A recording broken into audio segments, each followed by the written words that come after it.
Dr. Jack, and I'm reading chapter 15 of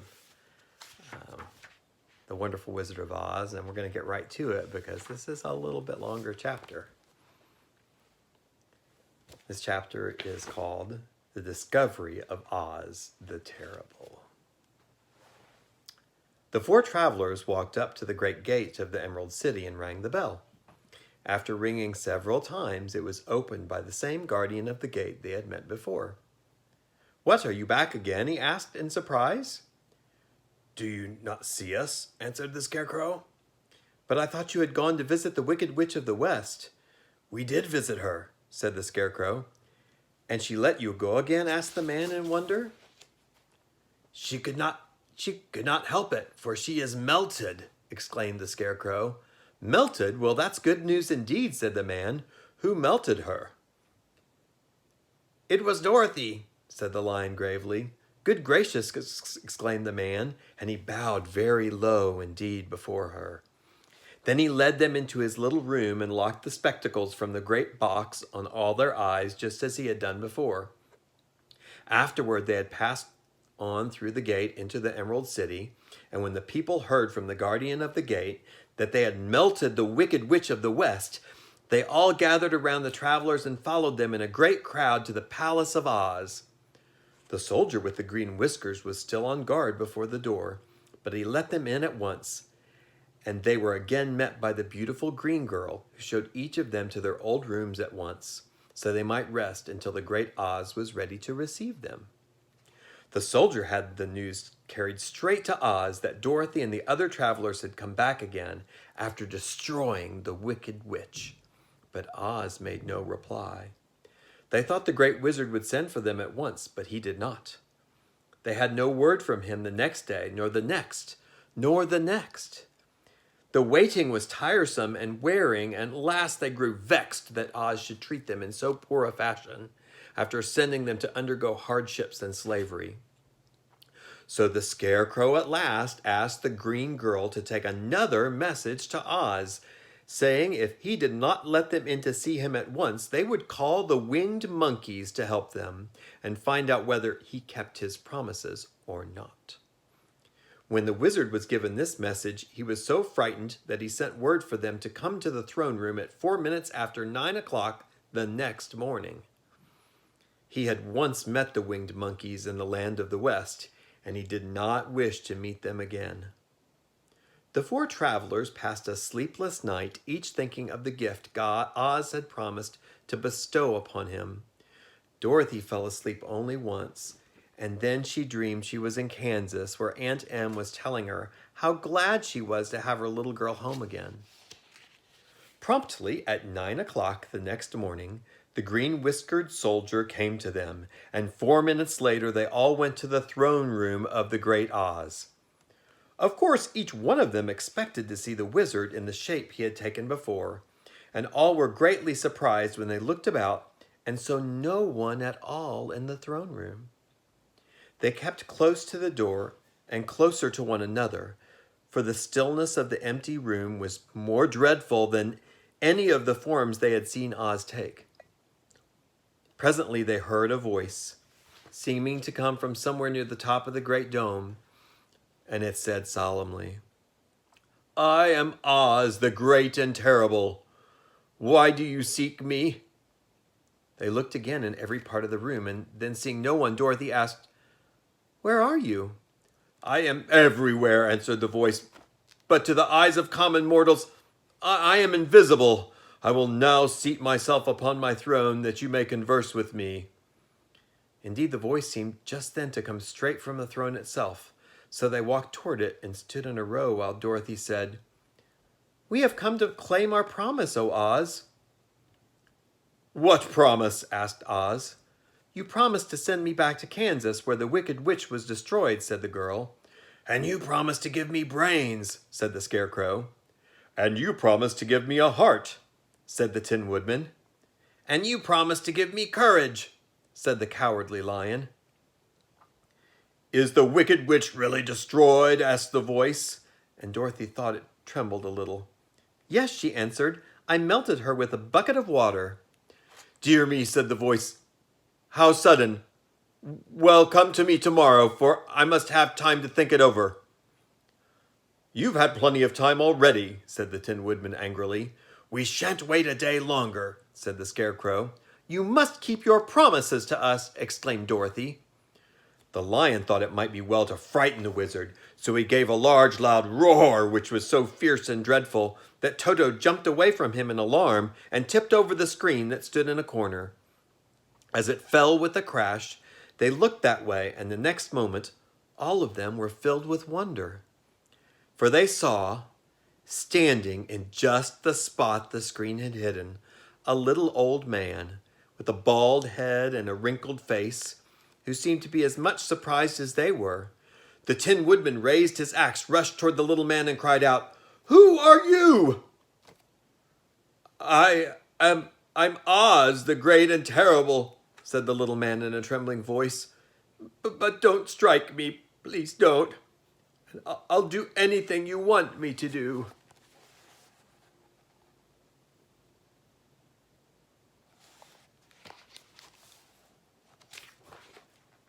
Our friends looked at him in surprise and dismay. "I thought Oz was a great head," said Dorothy. "And I thought Oz was a lovely lady," said the Scarecrow. "And I thought Oz was a terrible beast," said the Tin Woodman. "And I thought Oz was a ball of fire," exclaimed the Lion. "No, you are wrong," said the little man meekly. I have been making believe." "Making believe?" cried Dorothy. "Are you not a great wizard?" "Hush, my dear," he said. "Don't speak so loud, or you'll be overheard, and I should be ruined. I'm supposed to be a great wizard." "And aren't you?" she asked. "Not a bit of it, my dear. I'm just a common man." "You're much more than that," said the Scarecrow, in a grieved tone. "You're a humbug." "Exactly so," declared the little man, rubbing his hands together, as if it pleased him. "I am a humbug." "But this is terrible," said the Tin Woodman. "How shall I ever get my heart?" "Or my courage?" asked the Lion. "Or I my brains?" wailed the Scarecrow, wiping the tears from his eyes with his coat sleeve. "My dear friends," said Oz, "I pray you not to speak of these little things. Think of me and the terrible trouble I'm in at being found out." "Doesn't anyone else know you're a humbug?" asked Dorothy. "No one knows it but you four and myself," replied Oz. "I have fooled everyone so long I thought I should never be found out. It was a great mistake, my ever letting you into the throne room. Usually I'll not see even my subjects, and so they believe I'm something terrible." "But I don't understand," said Dorothy in bewilderment. "How was it that you appeared to me as a great head?" "That was one of my tricks," answered Oz. "Step this way, please, and I will tell you all about it." He led the way to a small chamber in the rear of the throne room, and they all followed him. He pointed to one corner in which lay the great head, made out of many thicknesses of paper and with a carefully painted face. "This I hung from the ceiling by a wire," said Oz. "I stood behind the screen and pulled a thread to make the eyes move and the mouth open." "But how about the voice?" she inquired. "Oh, I am a ventriloquist," said the little man, "and I can throw the sound of my voice wherever I wish, so that you thought it was coming out of the head. Here are other things I used to deceive you." He showed the Scarecrow the dress and the mask he had worn when he seemed to be the lovely lady, and the Tin Woodman saw that his terrible beast was nothing but a lot of skins sewn together with slats to keep their sides out. As for the ball of fire, the false wizard had hung that also from the ceiling. It was really a ball of cotton, but when oil was poured upon it, the ball burned fiercely. "Really," said the Scarecrow, "you ought to be ashamed of yourself for being such a humbug." I certainly am," answered the little man sorrowfully. "But it was the only thing I could do. Sit down, please. There are plenty of chairs, and I will tell you my story." So they sat down and listened while he told the following tale. "I was born in Omaha." "Why, that isn't very far from Kansas," cried Dorothy. "No, but it is farther from here," he said, shaking his head at her sadly. "When I grew up, I became a ventriloquist, and at that I was very well trained by a great master. I can imitate any kind of bird or beast." Here he mewed so like a kitten that Toto pricked up his ears and looked everywhere to see where she was. "After a time," continued Oz, I tired of that and became a balloonist." "What is that?" asked Dorothy. "A man who goes up in a balloon on circus day, so to draw a crowd of people together and get them to pay to see the circus," he exclaimed. "Oh," she said, "I know. Well, one day I went up in a balloon and the ropes got twisted so that it couldn't come down again. It went way up above the clouds so far that a current of air struck it and carried it many, many miles away. For a day and a night I traveled through the air, and on the morning of the second day I awoke and found the balloon floating over a strange and beautiful country. It came down gradually, and I was not hurt a bit, but I found myself in the midst of a strange people, who, seeing me come from the clouds, thought I was a great wizard. Of course I let them think so, because they were afraid of me, and I promised to do anything I wished them to. Just to amuse myself and keep the good people busy, I ordered them to build this city and my palace, and they did it all willingly and well. Then I thought, as the country was so green and beautiful, I would call it the Emerald City, and to make the name fit better, I put green spectacles on all the people, so that everything they saw was green." "But isn't everything here green?" asked Dorothy. "No more than in any other city," replied Oz. "But when you wear green spectacles, why, of course, everything you see looks green to you. The Emerald City was built a great many years ago, for I was a young man when the balloon brought me here, and I'm a very old man now. But my people have worn green glasses on their eyes so long that most of them think it really is an Emerald City, and it certainly is a beautiful place, abounding in jewels and precious metals, and every good thing that is needed to make one happy. I've been good to the people, and they like me. But ever since this palace was built, I have shut myself up and would not see any of them.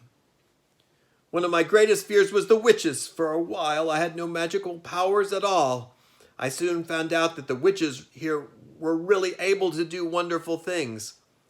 There were 4 of them in this country, and they ruled the people who lived in the north, south, east, and west. Fortunately, the witches of the north and south were good, and I knew they would do me no harm. But the witches of the east and west were terribly wicked, and had they not thought I was more powerful than they themselves, they would surely have destroyed me. As it was, I lived in deadly fear of them for many years, so you can imagine how pleased I was when I heard your house had fallen on the wicked witch of the east. When you came to me, I was willing to promise anything if you would only do away with the other witch. But now that you have melted her, I'm ashamed to say I cannot keep my promises." "I think you are a very bad man," said Dorothy. "Oh no, my dear. I'm really a very good man. But I'm a very bad wizard, I must admit." "Can't you give me my brains?" asked the Scarecrow. "You don't need them. You are learning something every day. A baby has brains, but it doesn't know much. Experience is the only thing that brings knowledge, and the longer you are on Earth, the more experience you are sure to get." "That may all be true," said the Scarecrow, "but I shall be very unhappy unless you give me brains." The false wizard looked at him carefully. "Well," he said with a sigh, "I'm not much of a magician, as I said, but if you will come to me tomorrow morning, I will stuff your head with brains. I cannot tell you how to use them. However, you must find that by yourself." "Oh, thank you," cried the Scarecrow. "I'll find a way to use them, never fear." "But how about my courage?" asked the Lion anxiously. "You have plenty of courage, I'm sure," answered Oz. "All you need is confidence in yourself. There is no living thing that is not afraid when it faces danger. True courage is facing danger when you are afraid. That kind of courage you have in plenty."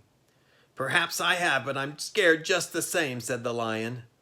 "I shall really be very unhappy unless you give me the sort of courage that makes one forget he is afraid." "Very well, I will give you that sort of courage tomorrow," replied Oz. It's Dr. Jack, and I'm going to have to cut this video short, and I'll finish the chapter in a really short second video that I published the same day, which is today, Monday.